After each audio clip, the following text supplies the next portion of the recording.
Welcome to the Daily Review. This is Razak, Senior Trading Strategist here at CMTrading. And today is December 11, 2023, and today is Monday morning. So looking at the highlights of the day, the U.S. market's heading higher. But first, no major economic events scheduled for today. But remember, this is probably the biggest week for the rest of the year, as on Wednesday we have an FOMC rate statement, on Thursday from the United Kingdom and from the Central Bank of Europe we have an interest rate decision. So lots still coming up ahead in the week. Now looking at the Forex symbols, the Japanese yen retracing versus a dollar. And as we look at the indices, the Dow Jones close to its all-time record highs, as the NASDAQ also rallying higher. Now looking at commodities, gold retracing and dipping below $2,000. And as we look at oil, pretty much unchanged. Looking at the stocks, it's Netflix and Facebook that lead the market higher. And lastly, looking at cryptocurrencies, Bitcoin sells off. So let's take a look at the markets and see what we can expect from today's trading.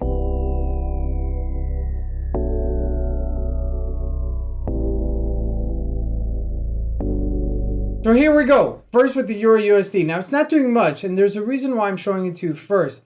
We had that major counter move versus the dollar where we corrected ourselves vis-a-vis the dollar. Okay, we went from 105 to 110-ish. Then we retraced to about 107.30-ish level. And we're right now at just 107.66. Why am I showing you this? Okay, we had that correctional move, okay, and then the counter correctional move, which was 50%, and we're just sitting there and we're really unchanged. However, when we look at the Japanese yen, and this is why it's important to take a look at the Japanese yen because it's a leading one, it is getting weaker at 146 versus the dollar. Now, this could be a dead cat bounce, and that could be kind of the reason the euro didn't get weaker versus the dollar. However, keep this in mind, okay? Because if this does continue to rally higher and make a correctional move on the upside, it may be a correctional move and we'll see all the Forex symbols go to their lows versus the dollar. Could be, okay? Just an option there that could still develop, okay?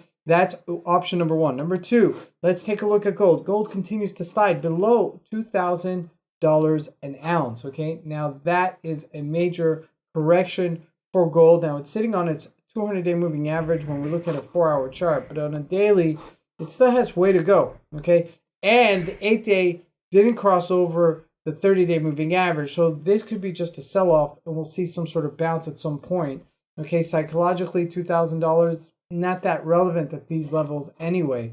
Now looking at crude oil, we got a little bit of a bounce, but nothing really to write home about. But the U.S. markets did rally into the weekend. Okay, look at that 4-hour chart. We broke out higher. New highs for the NASDAQ, okay, 16,288, okay, which is a decent comeback for the NASDAQ. If we look at the Dow Jones, also 36,640. This is back on its all-time record highs, just maybe by about 70 points, okay? So a big comeback for the Dow Jones. Now, what moved higher? Okay, because if we looked at NVIDIA was one of the biggest ones to go higher. Okay, there's a lot of activity, and you want to just and it's not all happening at the same time. Remember, I mentioned this last Thursday. It's just taking turns. Once it's this one, once it's this one, once it's this one. This time it's NVIDIA and Facebook. Let's take a look at Facebook, also pushing higher to 332, as that is making a big comeback, only 8 points away from its yearly highs.